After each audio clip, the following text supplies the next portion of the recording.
Buen día.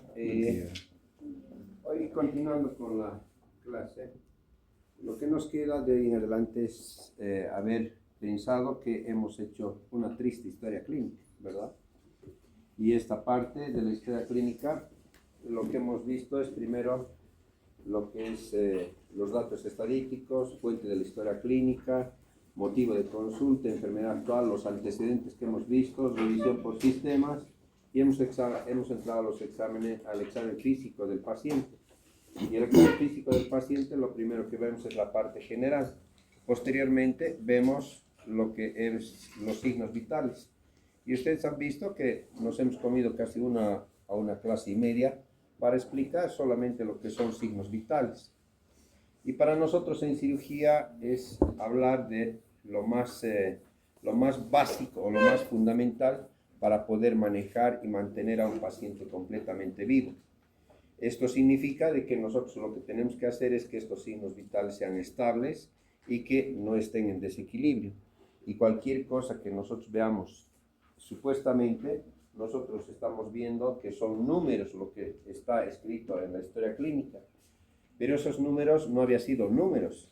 Hay que saber interpretar estos números para saber qué es lo que está pasando con el paciente. Porque esto nos va a llevar a un final feliz y además de que tengamos un diagnóstico eficiente, lo que hemos dicho, que estamos sacando en conclusión este tipo de pacientes.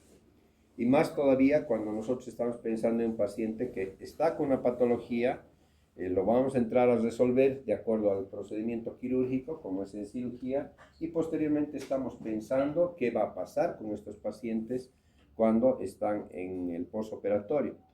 Tanto es así que si ustedes van a ver, las patologías más frecuentes son la hipertensión y la diabetes. Y la hipertensión, ¿cómo se controla? A través de la presión arterial. Entonces vean que nosotros vamos a tener un paciente que está con hipertensión arterial en este momento, le avisamos una mala noticia y su presión arterial se ha disparado. Y estamos en una crisis hipertensiva. Estamos entrando al quirófano y el paciente está con una crisis hipertensiva terrible. No vamos a poder operar al paciente o nos van a suspender la cirugía. Imagínense si es una cirugía de emergencia que no se puede dejar de realizar. Entonces, ¿qué tenemos que hacer? Extremar los recursos, estos conocimientos básicos que nosotros tenemos, que es esto lo que estamos hablando en estas clases. Nos ayudan a manejar este tipo de pacientes. Y no solamente eso, estamos en medio de la cirugía o sangra demasiado el paciente y nuestra presión se ha caído ya también. ¿Qué tenemos que hacer? Extremar recursos para poder manejar esto que nosotros vamos a tener al paciente relativamente estable. Si no nos damos cuenta, por eso es que el cirujano cuando está operando, está mirando, está escuchando y qué está pasando con el paciente y además estamos bien. Y lo que hemos dicho en la primera clase, cirugía había sido no solamente utilizar los recursos de conocimientos que lo hemos visto en este preoperatorio, sino también ver esto de ayuda en los 5 sentidos que nosotros manejamos dentro de la cirugía. El ver que está sangrando harto nos está diciendo que ya está cayendo los signos vitales, o sea, su hipovolemia está haciendo que su presión arterial esté mal. Y si nosotros vemos que el paciente está compensado y más cosas dentro de la cirugía y sabemos que es hipertenso, ¿será que no le vamos a dar su control en el postoperatorio, una hipertensión en el postoperatorio? Más bien, al contrario, nos hace parar nuestras orejas y no podemos dejarnos descuidado al paciente. Entonces, a eso amerita esta imagen que yo estoy dejando en este momento para poder hacer que la historia clínica no había sido llenar ese formulario o esas preguntas y respuestas simplemente. Esa información nos hace hacer razonar en cada momento y a cada paso. Y como hemos dicho, habíamos visto, no solamente un número nos dice que había sido un número de 110, 120, 80, sino que hace que nosotros podamos ver que eso tiene sus explicaciones a través de lo que nosotros conocemos con esto que se llama el índice del libro, para hacer nuestro diagnóstico diferencial. Entonces, ustedes son los responsables de mantener a estos pacientes. Entonces, yo les estoy poniendo esta imagen de esta balancita como al paciente parado en sus manos. Si ustedes saben manejar signos vitales, ya les he dicho en la anterior clase, por favor, no me dejen la responsabilidad a un triste estudiante de enfermería a una auxiliar de enfermería, a una licenciada. ¿Quién tiene que manejar los signos vitales? Ustedes. Entonces, realmente aquí se entiende cuál es la importancia de esta historia clínica y el manejo de los conocimientos básicos que ustedes tienen. Descompensado el paciente, paciente muerto. Paciente que no está descompensado está en sus manos.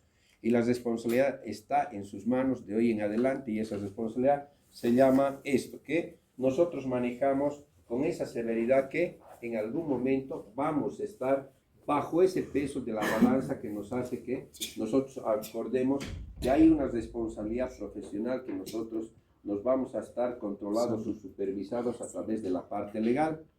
Y si el paciente no está adecuadamente y ustedes no están en estas condiciones de ser manejados en la parte legal, acuérdense que el paciente está muerto. El paciente muerto no se los despierta, no se los recupera. Entonces ustedes tienen que tener esa visión de tener esa historia clínica para que habíamos visto que no había sido difícil de hacer, pero es complicado interpretarlo y hacer su razonamiento clínico a cada paso que ustedes estén dando. Tanto es así que la historia clínica había sido facilito de conseguir los diagnósticos. Inclusive, sin que te diga nada el paciente, tú tienes diagnósticos patológicos. Entonces, lo que tienes que hacer es ese patológico, llevarlo a un estado fisiológico normal para evitar esta catástrofe que nosotros tenemos por detrás de nosotros, que es la parte legal. Entonces, evítense problemas y hagan que esto funcione, ¿verdad? Tenemos tantas neuronas, lo único que nos queda es hacer conexión simplemente de estas neuronas y hacer razonamiento clínico, que ya sabemos que en este momento ustedes están en un trampolín, ¿verdad? Y de ese trampolín nos estamos lanzando de hoy en adelante. El que sabe caer y el que sabe nadar se va a salvar, pero el que no va a tener sus consecuencias adecuadas. Esta imagen me deja bien claro este concepto que nosotros vamos a tener en la idea de ser profesionales. El cerebro no es un vaso para llenar, sino una lámpara para encender. Y hoy la estamos encendiendo en esta materia de lo que se llama cirugía de abdomen y pelvis.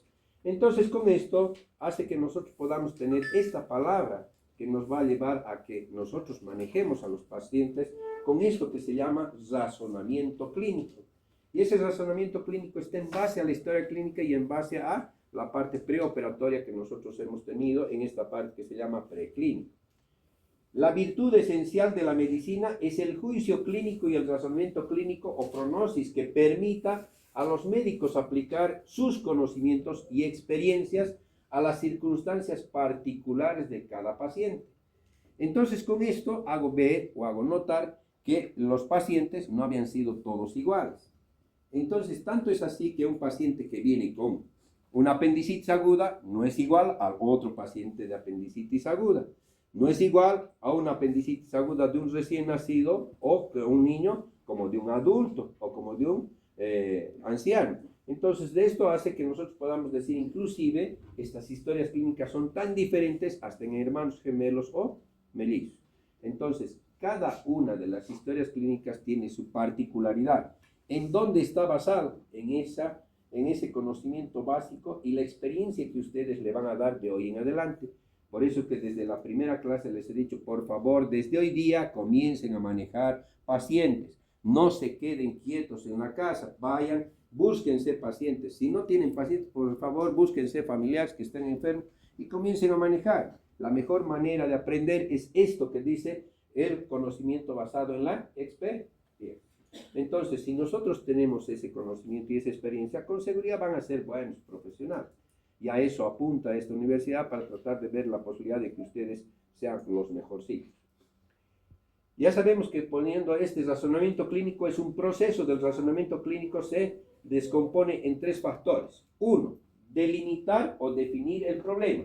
En esto está el hecho en que nosotros le estamos dando un diagnóstico. El problema es un diagnóstico, ¿verdad?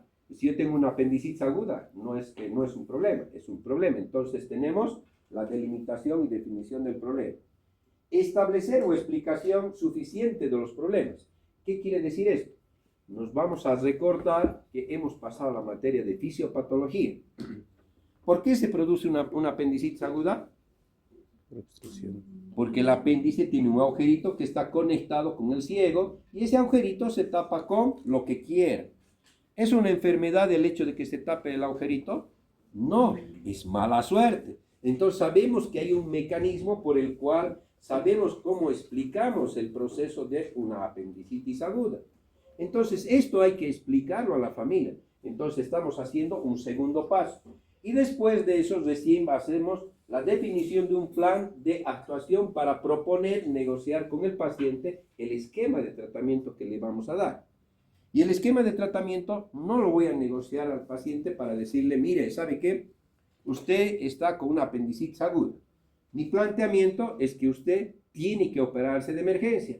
No hay otra forma de operarse. ¿Qué hace el paciente? Vamos a negociar con el paciente si quiere o no quiere que yo le opere. Dependiendo de la confianza de cómo yo me lo he ganado al paciente, el paciente me aceptará o no me aceptará. Pues, ¿no ve? Si me acepta, va a decir, bueno, opéreme, doctor, y ya hágame mi tratamiento. Pero si yo no le he ganado la confianza, no he hecho una buena historia clínica, no tengo experiencia para poder manejar este paciente, ¿será que le voy a tener que operar o el paciente me acepta entrar a operar? No, se va a ir a otro doctorcito, otro centro, otro hospital donde se vaya a operar. Entonces, si ustedes ven, es diagnóstico, conocer la fisiopatología y el esquema de tratamiento. ¿Qué estamos haciendo? Lo mismo que hemos hablado, pero con palabras ya científicas, ¿no ve? De razonamiento clínico. Entonces, ¿qué está haciendo? Nuestro cabecita está funcionando para manejar este tipo de pacientes. ¿Hasta aquí hay alguna cosa que no ha quedado claro? Todo ha quedado claro, ¿verdad? Entonces, como todos sabemos que ya hacemos una historia clínica, hacemos un diagnóstico, hemos pasado, ya tenemos base de manejo de pacientes, hasta aquí no tenemos ningún inconveniente. Tenemos todos los recursos científicos para poder manejar un paciente. No se sientan cohibidos, no se sientan mal. Esto es lo más fácil que uno puede hacer cuando ya tiene experiencia. Fíjense que cuando uno ya tiene experiencia, pues no necesita ni siquiera hablar con el paciente y decimos, este paciente tiene tal. Y les decía a mis estudiantes que van a la práctica, les digo, hay un porterito que tiene 23 años en la puerta del hospital y ese recibe a los pacientes en la puerta y dice, doctor, está viniendo una apendicitis aguda, va a operar esta tarde. El paciente entra al consultorio y es una apendicitis aguda. Ha pasado la facultad de medicina. Fíjense que había sido fácil hacer un diagnóstico, hasta un portero hace diagnóstico, ¿verdad? Pero nosotros tenemos que tener calidad de hacer diagnósticos. Y para eso, esta palabra que se llama razonamiento clínico les va a ayudar terriblemente cuando ustedes sepan darle la importancia a historia clínica para tener ese paciente en equilibrio. No son nada difícil de hacer la historia clínica, pero si acaso en este caso no vamos a tener estos parámetros en nuestras manos, vamos a tener a un paciente así. ¿Y qué está haciendo así? Esperándoles para tener el juicio final, ¿verdad? No es aquí, sino más allá igual también. Entonces, por favor, traten de estudiar lo mejor que se pueda. Bien, la historia clínica es lo que ustedes han dicho, lo que ustedes están proponiendo al paciente. Pero ¿cómo vamos a hacer de aquí en adelante? Aquí aparece un recurso en el cual nosotros aparecemos con exámenes de laboratorio y de gabinete. ¿Para qué aparecen estos estudios? Para documentar lo que tú has propuesto, lo que tú has dicho. En este caso, si un paciente viene con sintomatología y estoy diciendo que es una apendicitis aguda, es mi palabra contra la del paciente o contra la parte que pueda estar supervisándome qué estoy haciendo bien o qué estoy haciendo mal. Entonces, yo tengo algunos papeles que aparecen y dicen, aquí está. A través de esto, me dice que sí me está orientando a mi diagnóstico, que es una apendicitis aguda. Y si no tuviera estos papeles, ¿qué voy a hacer? ¿Cómo voy a demostrar y cómo voy a discutir al paciente que yo estoy diciendo que es una apendicitis aguda? ¿Verdad? Entonces, con esto vamos a apoyarnos y por eso es que en este momento les pregunto otra vez. ¿Quién no ha llegado a un hospital hasta este momento? Levante la mano. Es más que no hay ni uno, ¿verdad?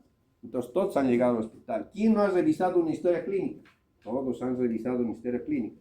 ¿Quién no ha revisado un laboratorio? Todos han visto laboratorios, ¿verdad?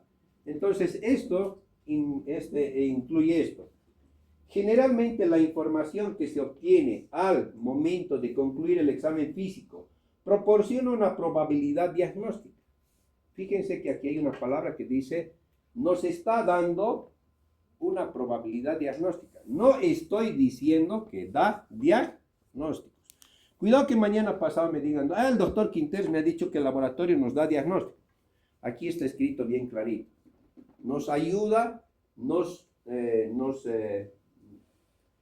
respalda al diagnóstico que estamos haciendo y nos da una probabilidad diagnóstica que requiere mayor información cuantitativa, cualitativa que nos da la historia clínica para acercarse a la certeza diagnóstica. Entonces, yo digo que es una apendicitis aguda. ¿Qué tendrá que tener un laboratorio? Leucocitosis con desviación a la izquierda. Pero si tiene una leucopenia, ¿será una apendicitis aguda? Entonces necesitamos cantidad y calidad de información para que sea certificado como una apendicitis aguda. Entonces el laboratorio me respalda mi diagnóstico. El camino a seguir debe ser de siempre de lo más sencillito a lo más complejo, de lo menos invasivo a lo más invasivo para los pacientes y de lo más económico a lo más caro. Esto implica a que nosotros podamos ver que estos pacientes, cuando llegan a tu consultorio, vos agarras y haces solicitud de laboratorios, ¿verdad? ¿Qué vas a pedir? Hemograma, glicemia, todos los laboratorios que ustedes quieran. Bueno, ustedes no escogen a los pacientes, ¿verdad? Los pacientes van a llegar a tu consultorio. Y el paciente que llega a tu consultorio, no lo escoges, no lo llamas, no le dices, ven a mi consultorio. ¿Quiénes van a venir? Los pobres y los ricos, ¿verdad? Y si tú agarras y le pides toda una sarta de laboratorios a un pobre, ¿será que te lo va a hacer el laboratorio? No. ¿Y el millonario qué te va a hacer? Te lo va a hacer 2 veces, en 2 o 3 laboratorios seguidos, y te va a controlar todavía si has hecho bien o no has hecho bien, ¿verdad? Entonces eso implica a que nosotros vayamos a hacer todos los exámenes que vayamos a hacer de aquí en adelante, sea de lo más sencillito a lo más complejo, de lo más económico a lo más caro y de lo menos invasivo a lo más invasivo. Entonces eso implica que nosotros también tenemos que acomodarnos a la situación con quien estás trabajando. No es igual trabajar con un pobrecito que con un millonario, ¿verdad? Entonces esto hace que nosotros podamos tener un recurso que se llama psicología médica, que ustedes lo pasan, psiquiatría médica, que ustedes lo pasan, y ahí está esto que nosotros vamos a poner en la balanza y que vamos a hacer de acuerdo a cada tipo de paciente, como les he dicho hace un rato. No todos los pacientes son iguales. Se debe proporcionar información sobre los estudios realizados tanto al paciente como a los familiares.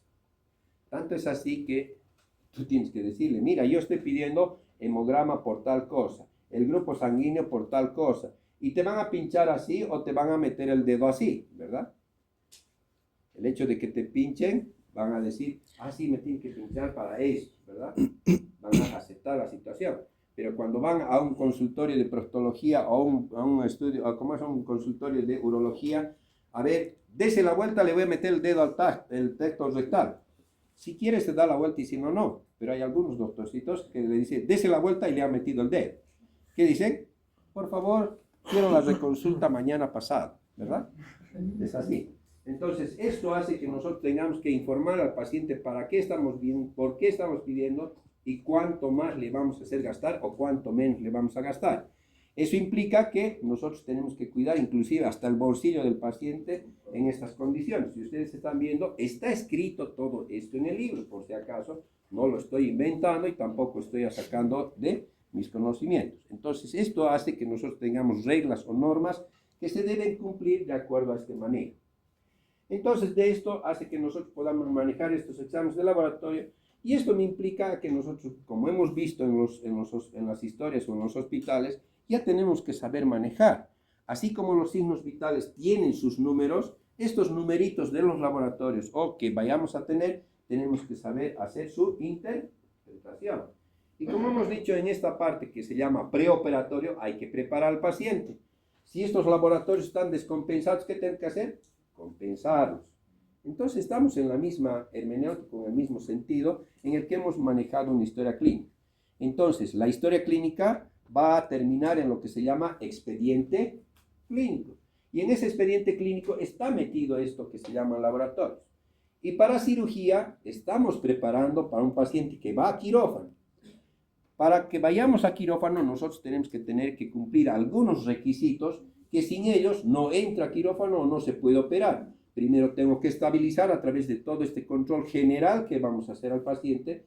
Cuando habíamos dicho que hemos hecho una historia clínica, primero de consultorio externo, que se llama historia con diagnóstico clínico. Y cuando el paciente esté internado, diagnóstico integral. Y en ese diagnóstico integral yo tengo que revisar al paciente a través del laboratorio, desde la punta del cabello hasta la punta de los pies. Y en ello va a hacer que nosotros podamos encontrar algunas alteraciones de acuerdo a esto que se llama información que nos va a dar la posibilidad de la certeza diagnóstica. ¿Qué laboratorios preoperatorios debemos pedir a este tipo de pacientes? Es esto que nosotros habitualmente, nosotros como memotécnico inclusive lo llamamos HUGO. ¿Qué es el HUGO? Es pedir hemograma, glicemia, urea, creatinina, TP, grupo sanguíneo o factor RH, HIV, prueba para el COVID que era esta última temporada y un parcial de orina, más un coproparasitológico. Estos son los exámenes básicos que tiene que tener un paciente para una revisión general. Estas pruebas son aquellas que nosotros inclusive las debemos manejar en nuestros consultorios particulares, porque es el concepto de conocer a un paciente con lo más básico, lo más económico. Entonces, esto hace que nosotros podamos tener como base esto, ¿verdad? Pero si es una patología especial, pónganse que yo estoy queriendo hacer una apendicitis aguda, con estos laboratorios yo ya tengo todo suficiente para poder entrar a la cirugía. Pero si fuera una pancreatitis o un síndrome biliar o una patología biliar, yo tengo que añadir aquí pruebas de función hepática, ¿verdad? Eso ya es cosa un poquito más especial, pero como estamos haciendo lo más simple, lo más sintético posible para que ustedes no se pierdan en la situación del conocimiento, del razonamiento clínico, hacemos lo básico, ¿verdad? Y en esto lo básico no puede dejar de no existir en todos los requisitos preoperatorios esto: hemograma, glicemia, urea, creatinina, TT, grupo sanguíneo, factor RH, HIV, prueba para el COVID, parasitológico y parcial de orina. Entonces, con esto, pues sabemos que este paciente no se nos va a escapar de las manos, igual que los signos vitales. Bien, entonces con esto voy a hacer que entre el laboratorio lo que nos queda es acordarnos de bacteriología, parasitología, todas estas cosas que hemos dicho. La cirugía había sido rememorar todo lo que es preoperatorio. ¿Qué hemos visto en este laboratorio? En bacteriología vemos la composición de lo que se llama la sangre. ¿Cuáles son los componentes de la sangre? Glóbulos rojos, glóbulos blancos y demás, ¿verdad? Entonces, ¿qué voy a pedirles de hoy en adelante? Como ya estamos empezando a hacer práctica o manejo de pacientes por parte de ustedes a sus pacientes, ¿qué debo hacer? Para pedir un examen de laboratorio y pedir un hemograma, tengo que ir a un laboratorio. Y aquí no estoy haciendo publicidad por si acaso para nada. Este es un reporte de laboratorio con nombre, ¿verdad? Esto no debería ponerlo ni siquiera. Aquí dice un laboratorio y aquí tiene sus datos estadísticos del paciente y el informe de lo que es un laboratorio normal, común y corriente. Entonces, de aquí en adelante, yo les recomiendo, por favor, si ustedes van a egresar de esta facultad o de cualquiera, pero que sean médicos, lo primero que les voy a recomendar es, por favor, júntense entre los mejores, ¿verdad? El que sabe con quién anda, sabe quién es, ¿verdad? Entonces, júntense entre los mejorcitos y traten de juntar un equipo quirúrgico o un equipo médico, porque el manejo de un paciente es multidisciplinar. Y para eso no están exentos de tener apoyo para solventar el diagnóstico que ustedes puedan hacer. Y para ello necesariamente debemos trabajar con laboratorios. Y búsquense, y esto es por si acaso recomendaciones que podemos hacer de ahora en adelante, que ustedes van a tener la posibilidad de ir a un laboratorio y vean quién se los está haciendo sus reportes de laboratorio. No es igual que una practicante del laboratorio te haga un informe que una laboratorista te haga el informe. Porque a través de esto, tú, a través de estos papeles, vas a demostrar qué es lo que estás queriendo hacer o qué es lo que estás haciendo con el paciente. Pero si el informe sale mal, ¿cómo va a ser tu interpretación? Errónea. ¿De quién es la responsabilidad de que estos laboratorios sean los mejorcitos? De ustedes. Entonces ustedes tienen que saber cuidar su prestigio de hoy en adelante, que el sacrificio de aquí hasta este momento, 4 años de sacrificio y de inversión de plata, ¿les va a servir para poder irse a la cárcel rápido? No, ¿no ven? Entonces con esto cuiden su prestigio de hoy en adelante y el trabajo que están haciendo, el sacrificio, que tenga valor de lo que nosotros tenemos en esto que se llama experiencia. Y en experiencia vayan y trabajen con 1, 2 o 3 laboratorios con los cuales puedan ustedes acreditar de que sí esos reportes son adecuados. Entonces con esto yo personalmente voy a este laboratorio y he visto quién me lo hace. Entonces me está haciendo el informe la misma propietaria, la misma que hace laboratorios. Es un centro de laboratorio en el cual manejan número de pacientes nomás relativamente alto. Entonces hay confianza. ¿Por qué? Porque trabajan y tienen experiencia. Entonces yo ya tengo garantía de que estos reportes pueden estar completamente normales. ¿Sí? Entonces con esto pues hace que nosotros podamos decir, estoy viniendo a trabajar con esto que se llama informes a través de esto que nos va a dar la laboratorista.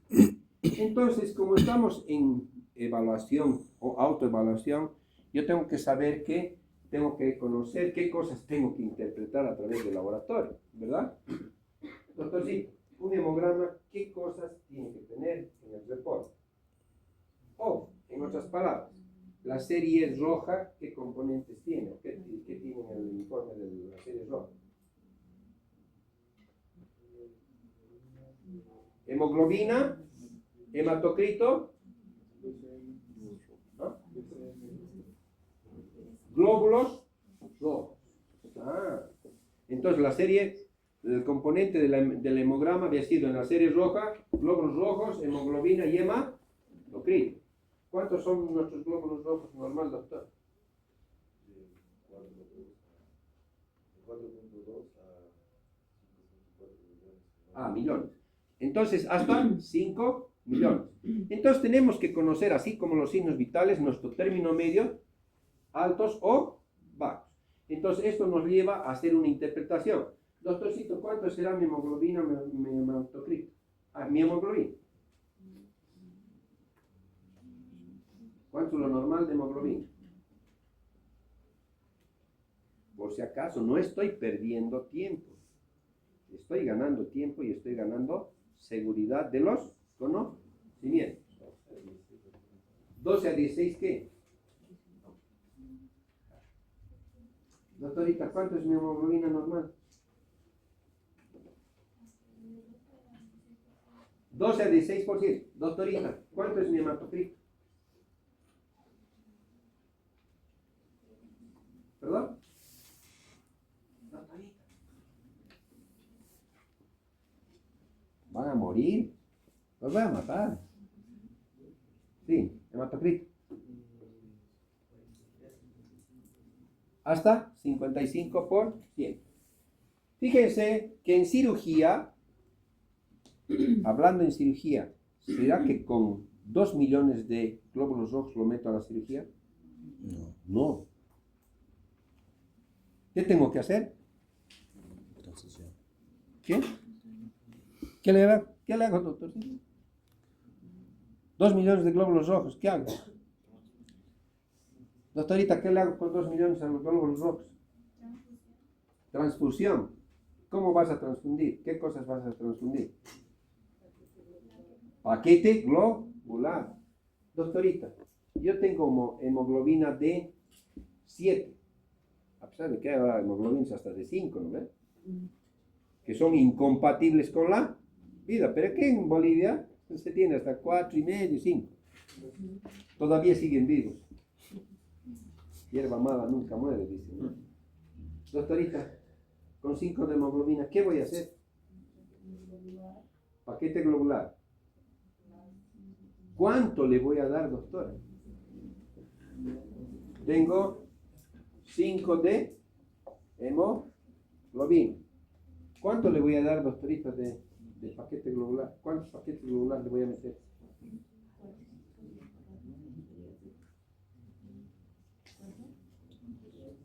Han hecho donación de sangre, ¿no? Tienen campañas todos los años, todos los semestres.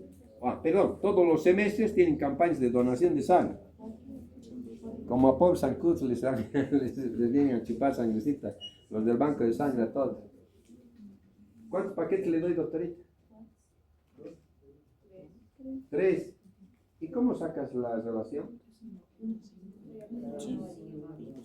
¿Cuántos sale un paquete de transfusión de sangre? De 1.2 a 1.5. Esto es lo que hay que saber, ¿verdad?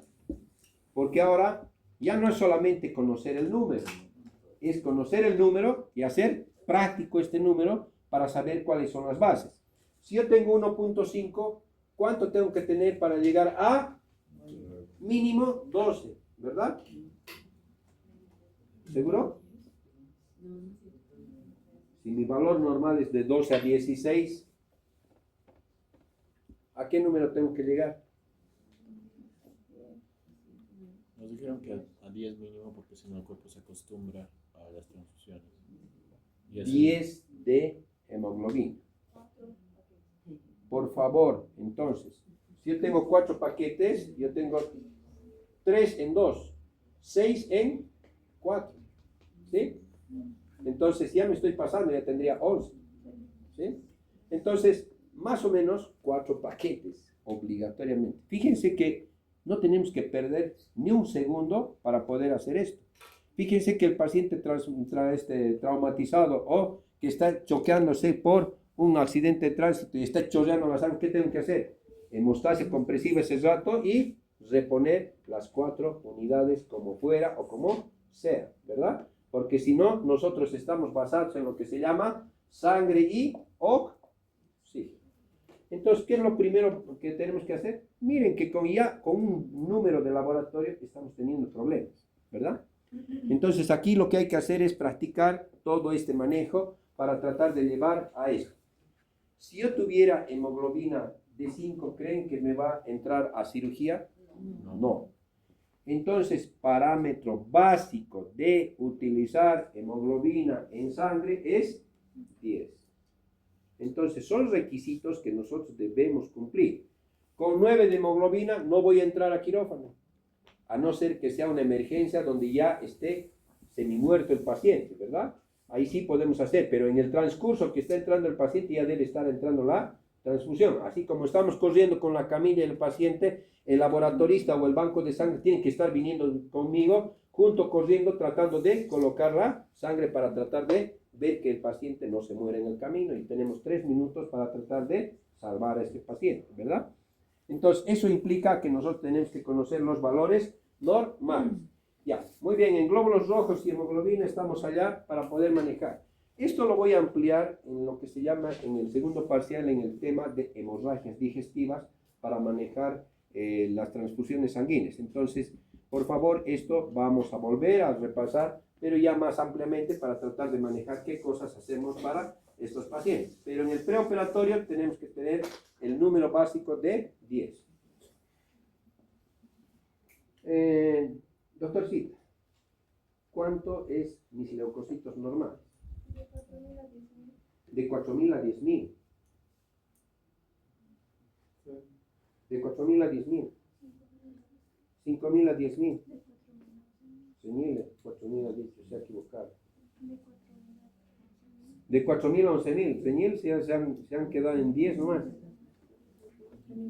De 4.000 a 10.000.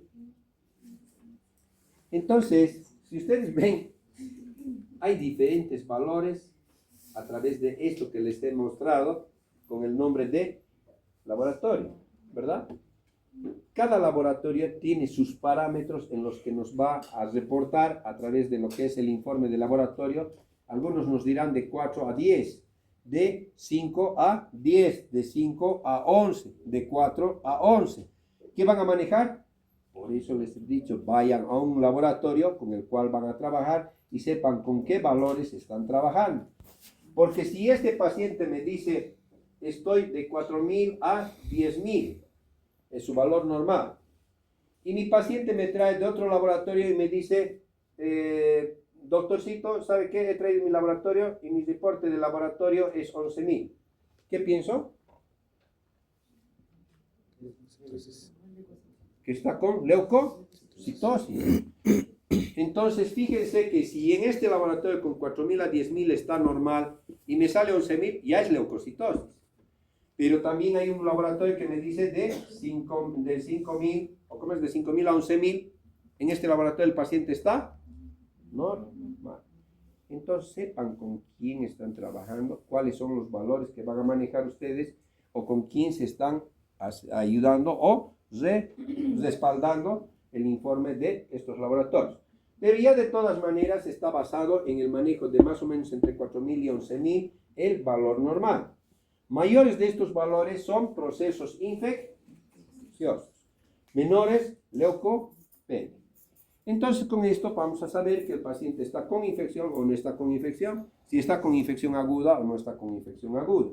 Entonces para esto nos ayuda algunos otros elementos importantes que existen dentro, lo que se llama la estructura de la serie blanca.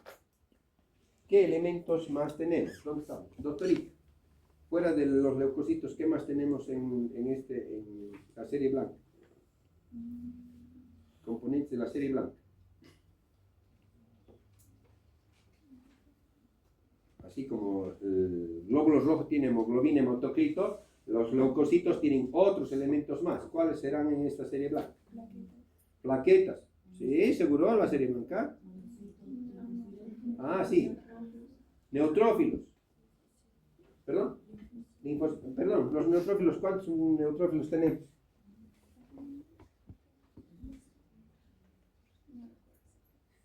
Linfocitos, doctora. ¿Cuánto es normal?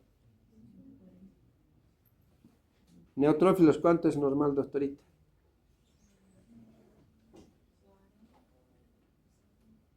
¿40-70? Neutrófilos, doctora. 40-70. Neutrófilos, doctor. ¿Cuánto? 40-70. Doctor. Casi 80. 40-70. ¿Seguro? 50-60. Doctor. ¿Perdón? 40-60. Neutrófilos o segmentados 40 a 60. Linfocitos.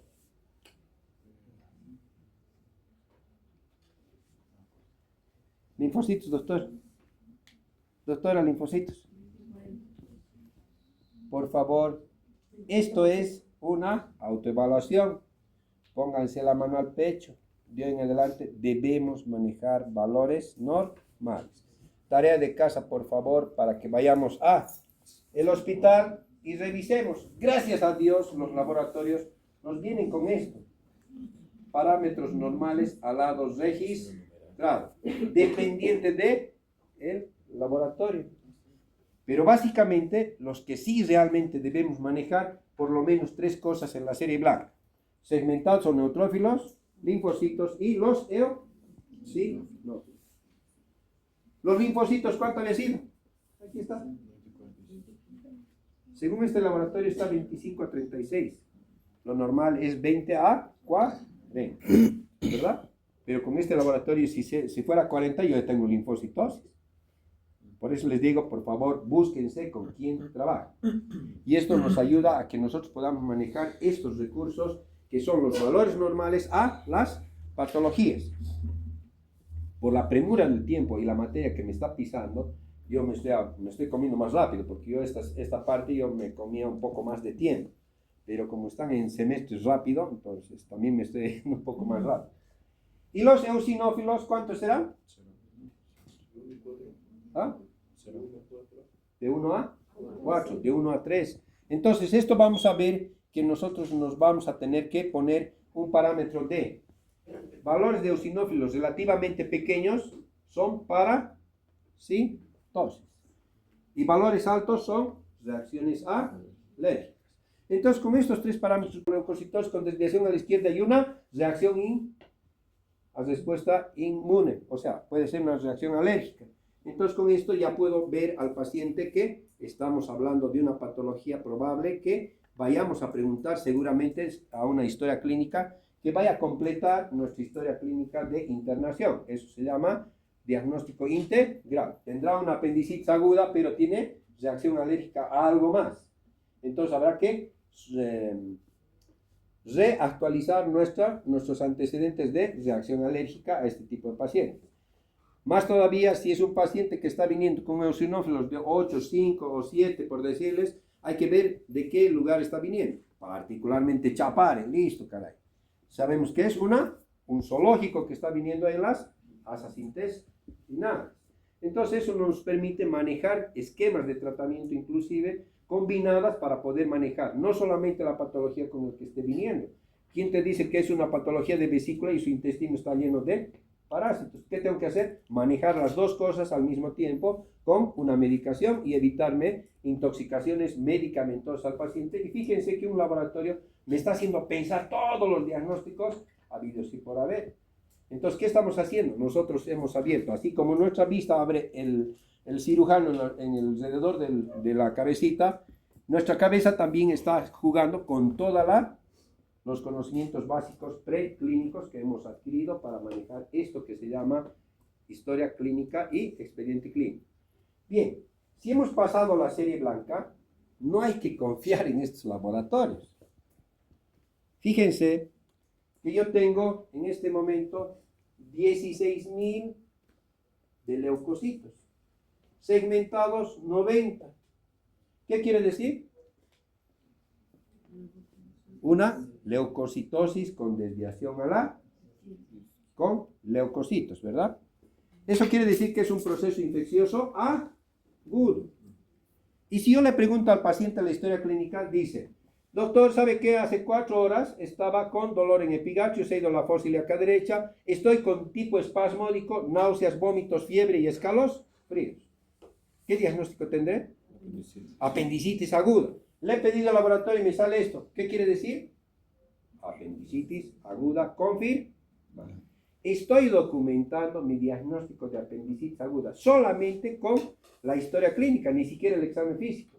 Y si le hago el examen físico, le hago el signo de rebote positivo en fosa ilíaca derecha, es positivo, estoy documentando historia clínica, más examen físico, más laboratorios, apendicitis aguda. ¿Sí? El mismo paciente, con dolor, con todas las cosas y todo lo clínico de una apendicitis aguda. Le pido el laboratorio y el laboratorio me sale 5.000 de leucocitos segmentados 80. ¿Qué quiere decir? A ver, ¿dónde estábamos? ¿En dónde estamos? Doctorita, ¿será que es una apendicitis aguda eso, doctora? Doctorita. ¿Sí? Clínica de apendicitis aguda. Yo he dicho en la historia clínica, es una apendicitis aguda. Me sale 16.090, es una apendicitis aguda. Pero el laboratorio, en vez de ponerme 16.090, me pone 5.000 de leucocitos y 80. ¿Es apendicitis aguda o no es apendicitis aguda? Y estamos diciendo que los laboratorios nos respaldan el diagnóstico, nos respaldan el problema legal, ¿verdad? Estamos documentando que es una apendicitis aguda. Y ahora este paciente me da 5.000 y estoy con clínica de una apendicitis aguda. Signo de rebote positivo en la cavidad abdominal. ¿Es o no es apendicitis aguda, doctor? ¿Por qué es? Si no tiene leucocitosis, tiene leucopenia más bien. Eso no es apendicitis aguda, doctorita. Me sacaré la chopa para pelear. ¿Cómo es, doctor? No, equivóquense. Aquí yo quiero que se equivoquen y aquí el razonamiento va a justificar qué estamos haciendo, ¿verdad? Ahora, en la historia clínica, en los signos vitales hemos visto números. Aquí también estamos viendo números. Y esos números nos están haciendo interpretar la historia clínica del paciente. Los dos tienen la misma sintomatología de apendicitis aguda. Pero ¿por qué en uno es 16.000 y en el otro es 5.000?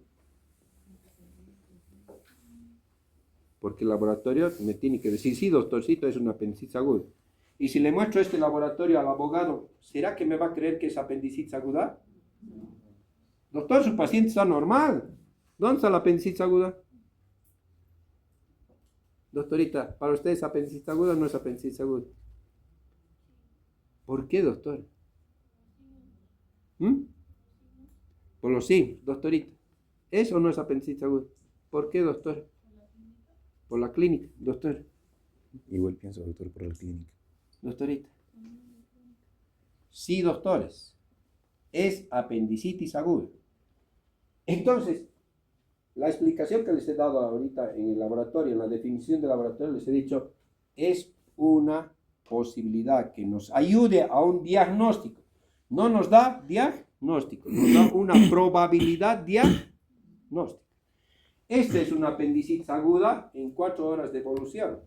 Esta es una apendicitis aguda en 24 horas de evolución. Entonces, esto va casado a la información cualitativa y cuantitativa de la historia clínica.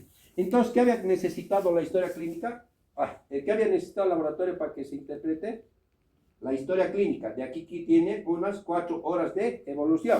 Y aquí tiene 24 horas de evolución. ¿Qué ha pasado en la apendicitis aguda de 4 horas? El apéndice se ha tapado el agujero, ¿verdad? Y en 24 horas el apéndice, ¿qué ha pasado? Se ha inflamado. ¿Qué más se ha pasado con el apéndice? Se ha hecho peritonitis. Y si es peritonitis, ¿qué va a pasar? Consume los mecanismos de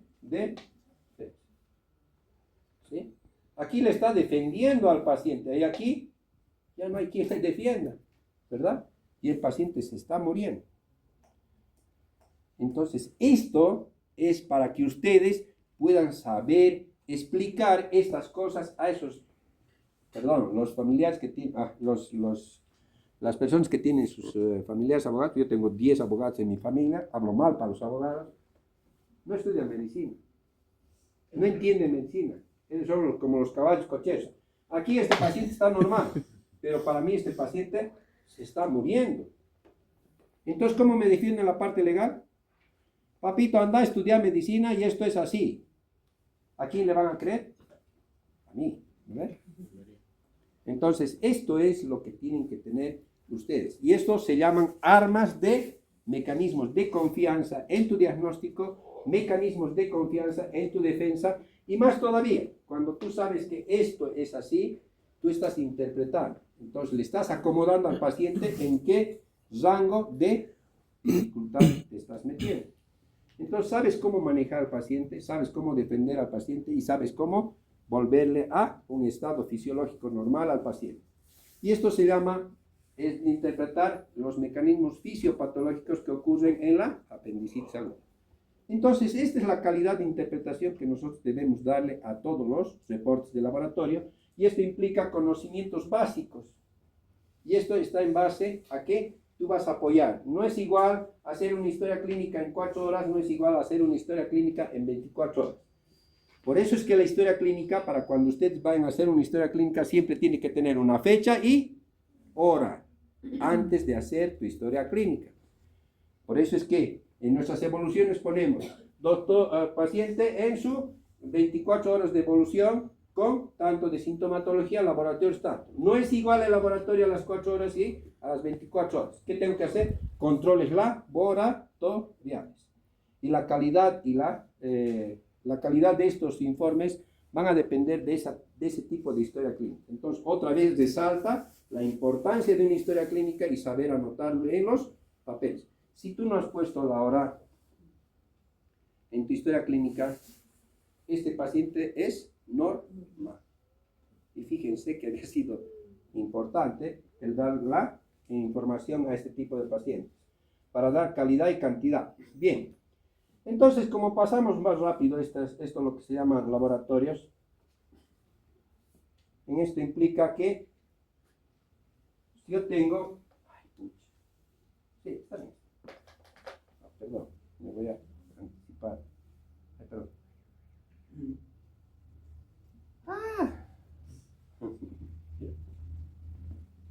Bien. Si yo tengo aquí segmentados, tengo 90, ¿verdad? Y aquí tengo 80. Tengo leucocitos 5000. El paciente se está muriendo.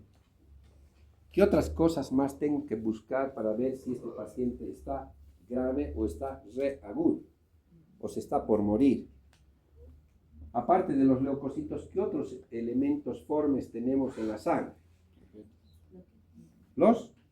Las células leucocitarias jóvenes. ¿Cuáles son esas células leucocitarias jóvenes? Los callados. Los callados. Cuando aparecen los callados, quiere decir que cuando yo tengo un proceso infeccioso agudo de las 4 horas, van a aparecer segmentados simplemente. Pero cuando ya tengo septicemia o cuando ya está paciente para morir, aparecen los callados. ¿Qué quiere decir esto? Es igual que una guerra. Yo tengo ahorita soldaditos metidos en el ejército. El reclutamiento está entre los 15 y los 18 años, ¿verdad? ¿Quiénes van a ir a la guerra? Hasta los 18 años. Los leucocitos. Y si se los han matado a nuestros soldaditos, ¿quiénes van a ir a defender? Los de 18 años para, o los de 15 años para abajo. Entonces son menos o más jovencitos. Los más jovencitos son los callados. Cuando comienza a aparecer callados y aparecen 9 callados, por ejemplo, quiere decir, el proceso infeccioso ya le está ganando, o los gérmenes le están ganando a los mecanismos de defensa del cuerpo. ¿Qué otras células más jóvenes tenemos? ¿No sabes? Los blastos. ¿No sabes? Doctorita. ¿Qué otras células más jóvenes igual que los callados? Doctorita. Doctor. Células jóvenes de los leucocitos. Doctorita. ¿Por qué células empiezan las células a madurar? ¿Dónde está mi profesor de hematología? Y está llevando hematología, ¿no ven? Ya tengo ¿cuántas clases? ¿Dos semanas? 3 semanas de clase, ¿no ven? 2 clases. En las 2 clases ya sabemos los componentes de la sangre. Y en fisiología hemos pasado, ¿verdad? Y cuando hacemos el laboratorio sabemos qué debemos tener. Por favor, comiencen a manejar estas informaciones que nosotros necesitamos obligatoriamente. Si comienzan a aparecer así, granulocitos, agranulocitos y demás cosas, eosinolos, basófilos, monocitos, neutrófilos y linfocitos. Esa es la forma madura. Y que estos van a ser elementos formes de la sangre, como la serie roja, glóbulos rojos, ¿verdad? Y ahí entran los componentes de la sangre que están ahí metidos, las plaquetas, líquido plasmático y todo para poder hacer nuestros mecanismos de defensa, y nosotros estamos metidos en lo que se llama control de componentes sanguíneos para mantener volumen sanguíneo y oxigenación. Pero también nos ayudan a interpretar las series más juveniles, que nosotros vamos a saber que dentro de esto pues son mecanismos que aparecen en el reporte de laboratorio, y cuando aparecen estas más juveniles es como en la guerra que estamos diciendo. Chitis menos de 15 años en la guerra son jovencitos, ¿verdad? Y estos jovencitos nos están diciendo, están yendo a defender, y vemos que nuestros mecanismos de defensa en el organismo con la serie granulocítica, entonces vemos que están saliendo en las septicemias o cuando el paciente está ya en shock o casi muerte del paciente o falla multiorgánica.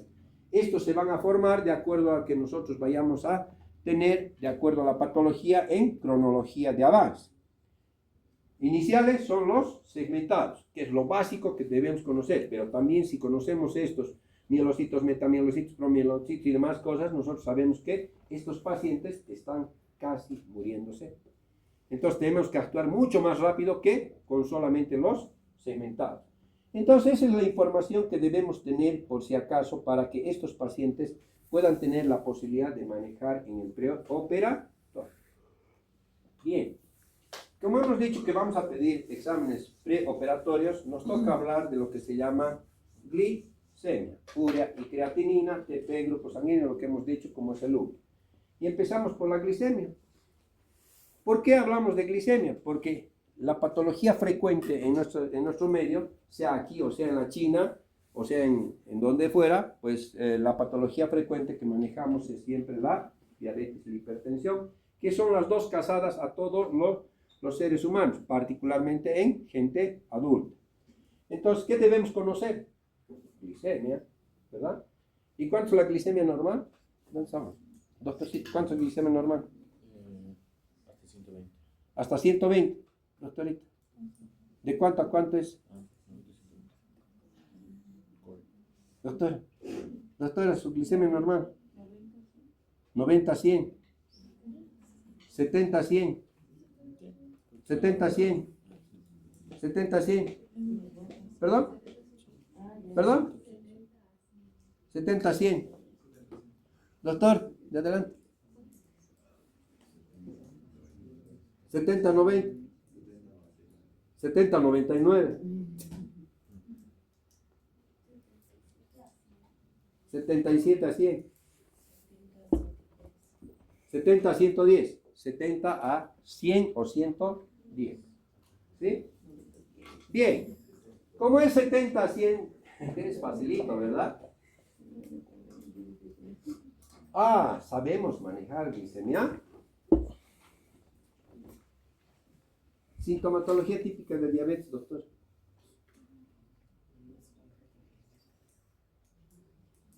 Sintomatología de diabetes. ¿Cómo te vas a dar cuenta que es diabético el paciente? ¿Perdón? No. En el examen de grado he preguntado ¿qué? Sintomatología típica de una apendicitis, de una diabetes.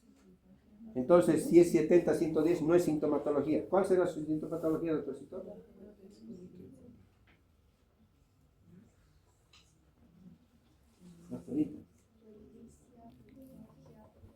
Las 3 P's. 4. ¿No ve? Hasta 4. ¿No ve? Pero las 3 básicas, Incluso. polidipsia, poliuria, polifagia, pérdida de peso. Pero las 3 básicas, sintomatología, porque el peso es como el examen físico, ¿no? Y algunas Pero fuentes ya sintomatología mencionan son- una quinta ya. Algunas fuentes ya mencionan una Sí, quinta. hasta una quinta. Bien, entonces, si yo tengo este antecedente de las 3 P's, más un laboratorio normal, ¿será que es diabético? Sí, puede ser. ¿Será que es diabético, doctorita? Está controlado. Es diabético, pero controlado, que está manejando la diabetes. ¿Qué tipos de diabetes tenemos? 1 y 2. 1, insulino dependiente y los no dependientes. ¿No ves? Listo. Entonces, ¿quién maneja? ¿O cuántos de aquí tienen familiares diabéticos? Levanten la mano. Tenía. 1, 2, 3, 4, 5, 6, 7, 8, 9, 10. Fíjense que hay pacientes diabéticos. Entonces, ¿qué tienen que dominar ustedes de aquí para que salgan médicos? Diabetes. ¿Saben manejar diabetes? Yo soy cirujano, no tengo que saber. Yo para diabetes tengo que cortar. ¿La diabetes al cortar se cura? No. Entonces, ¿qué estoy haciendo aquí hablando de diabetes como cirujano? Tengo que estabilizar. Tengo que saber manejar al paciente. Tengo que estabilizar para llevarlo a quirófano. Por eso es que les decía al principio del semestre. Cirugía no había sido la materia que va a ser solamente ir y cortar. Había sido toda la parte preclínica más la parte quirúrgica. Entonces tenemos doble manejo del paciente, tanto quirúrgico como conocimientos básicos. Entonces, yo tengo una glicemia de 40. ¿Será que entra la cirugía? No. Tengo una glicemia de 420. Peor.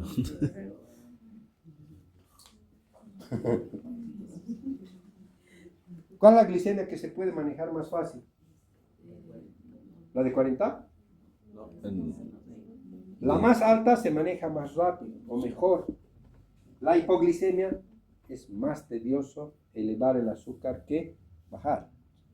Entonces, por favor, tengan miedo a las hipoglicemias que a las hiperglicemias. Hay gente que maneja hasta 500 por si acaso.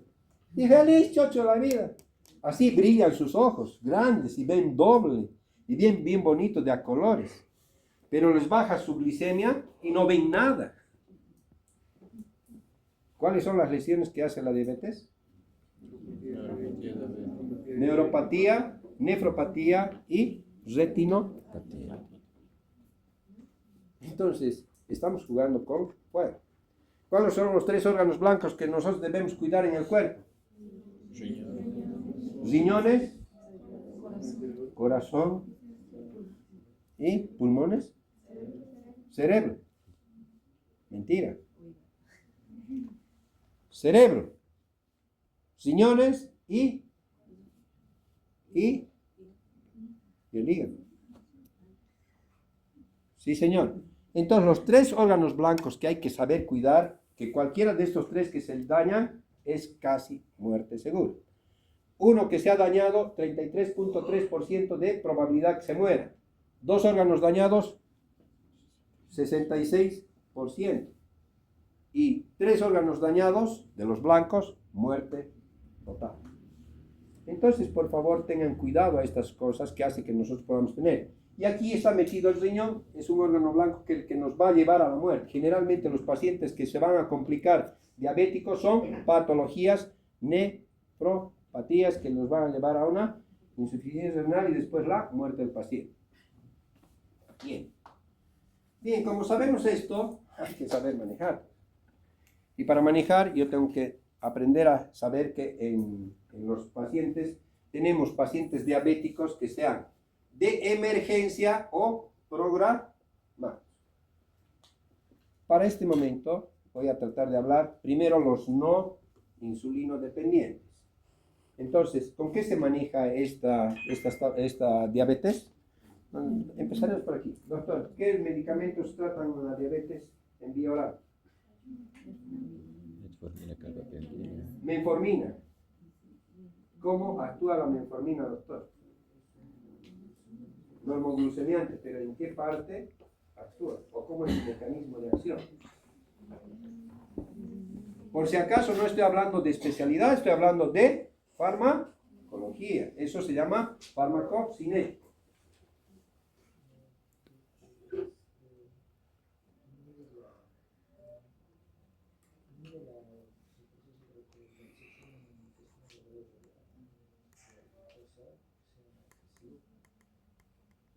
¿Cómo actúa la metformina, doctor? Sensibilidad a la insulina. Ayuda a la absorción de la sensibilidad a la insulina. Doctor, ¿cómo actúa la metformina?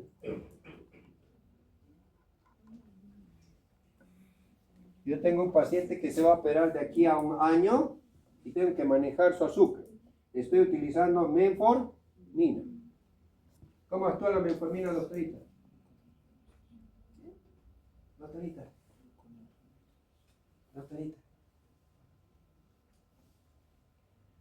Esto es autoevaluación. Por si acaso no se sientan mal. La metformina actúa, esto es así, ¿verdad? Yo tengo un torrente sanguíneo. ¿Dónde está el azúcar para ser diabético? En la sangre. Azúcar.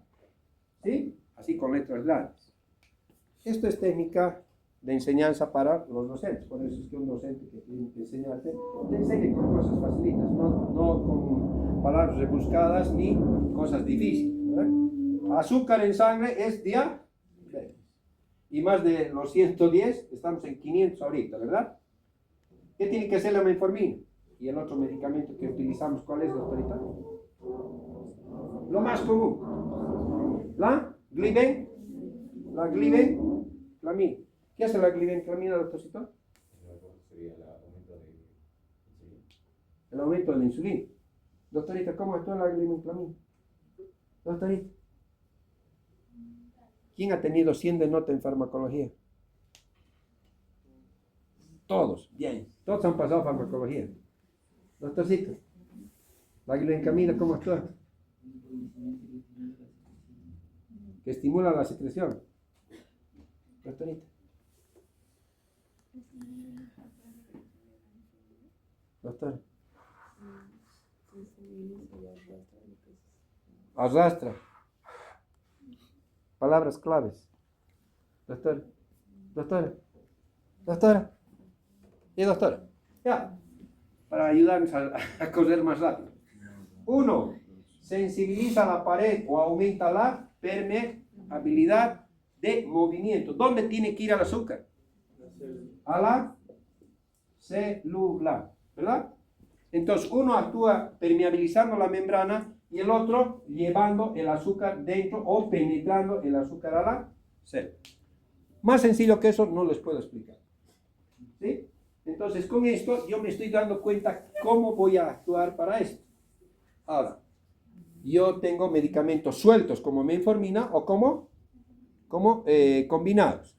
Entonces, las combinadas vienen metformina más glibenclamida haciendo estos dos efectos, tratando de arrastrar el azúcar dentro de la célula y el otro permeabilizando, y estos me ayudan. Los que no están cerca a los 500, solamente utilizamos la metformina, pero ya cuando ya está, hay que ayudarles a arrastrar más para que pueda entrar el azúcar a la célula. Entonces con eso se combina. Ahora, yo tengo la posibilidad de que tengo 500 y tengo que operar en una semana a este paciente.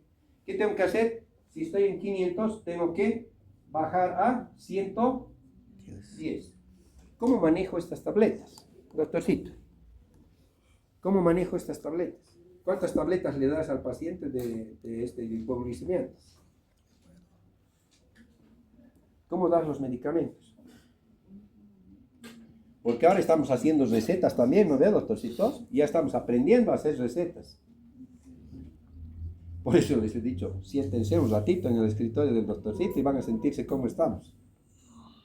Doctora, ¿cuántos hipoglicemiantes dan? Uy, nos estamos comiendo la otra. Doctora. ¿Ah? 2 tomas. Doctorcito, ¿cuántos tomas le vas a dar vos? O sea, 2 tomas cada 12 horas. ¿Vos? Doctorcita. Es un jueguito importante esto, ¿no? De sentirse como estamos en este momento. Doctor, cada 8 horas. ¿Cuál me va a sentir efecto? Cada 8 horas. Por favor, ¿cómo son los hipoglicemiantes? Máximo 3 tabletas por día. Le das 10 tabletas por día, no va a hacer ningún efecto. 3 tabletas por día es el tope de los medicamentos. ¿Cuándo le hago control si le estoy dando las tabletas cada 8 horas? ¿Ah? En 4 a 5 días le vuelvo a pedir su glicemia de control. Y mi glicemia de control en 4 días ha bajado a 250. ¿Qué hago, doctorcito? Continuar con el mismo esquema. Cada 8 horas. Otra vez, ¿cuándo le hago control? En otros 3 o 4 días. Mi glicemia está en 120. ¿Qué hago, doctorita, con este paciente?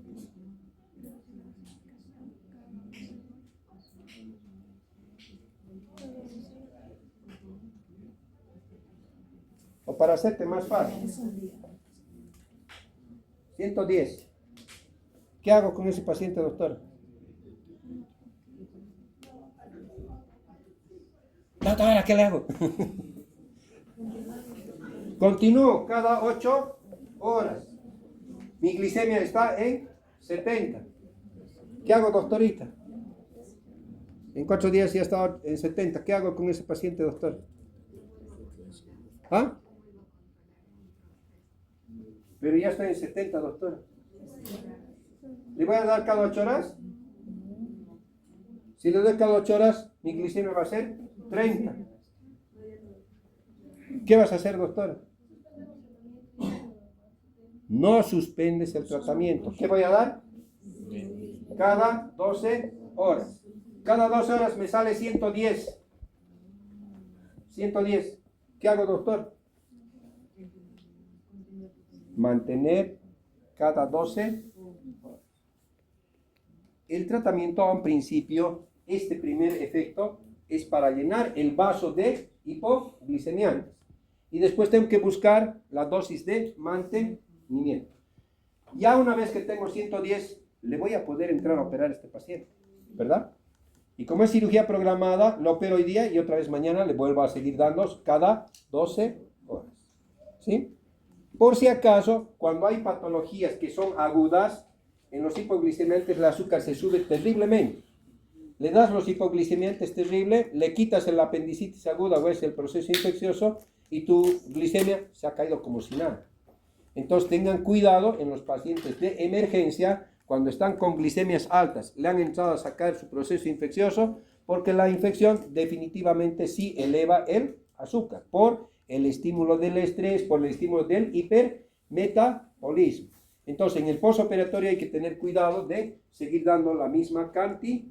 Hay que tener un control postoperatorio en los pacientes de emergencia.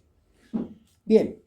Para esto, pues sabemos que esta había sido la forma de manejar. Si se baja el paciente con hipoglicemia, es más difícil subir. Hay que internar al paciente, no se puede manejar a este tipo de pacientes con tabletitas simplemente.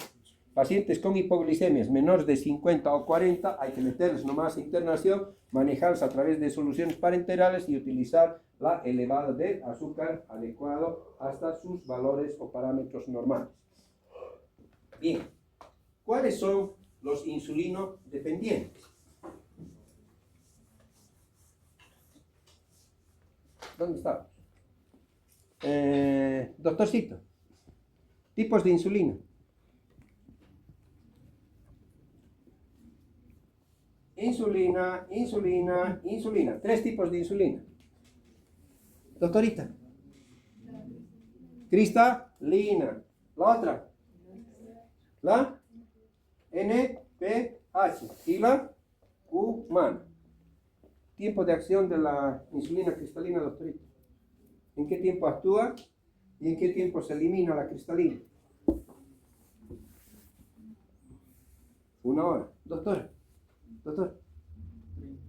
30 minutos. Empieza a los 30 minutos a actuar, por si acaso. ¿Hasta qué tiempo actúa, doctorita? Doctor. ¿Ah? 3 horas, 60 minutos, doctor. Doctor. ¿Ah? 1 hora. Doctorcito, ¿hasta qué tiempo actúa la insulina cristalina? Es mal que todos están despiertos aquí, ¿no? Nadie se duerme. Ya pues. 4 a 6 horas, ¿verdad? Tipo de acción de la NPH, doctor. Doctor, ¿en qué tiempo actúa la NPH? 2 horas, doctor. Doctora. Doctorita. Doctor. 2 horas. 2 horas. 1 hora de inicio y estamos más o menos 12 horas de acción o su tope de acción, ¿verdad? Este puede durar hasta 24 horas. Excreción. Así como entra, actúa y baja. Y la humana, ya lo vamos a dejar de acción prolongada. Entonces, las que más se manejan son estas dos. ¿Qué tengo que manejar? La insulina cristalina y la NPH. Entonces, esto me ayuda a manejar pacientes de insulino dependientes y pacientes de emergencia. ¿Cuántos somos?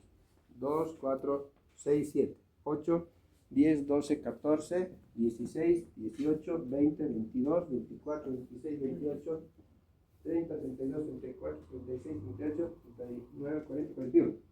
¿Lista? 41. ¿Sí? ¿41? Ya, gracias. Chao, nos vemos hasta la siguiente clase. La siguiente clase hablamos de insulina cristalina y las demás, ¿no ven? Y hacemos insuficiencia, ¿no ven?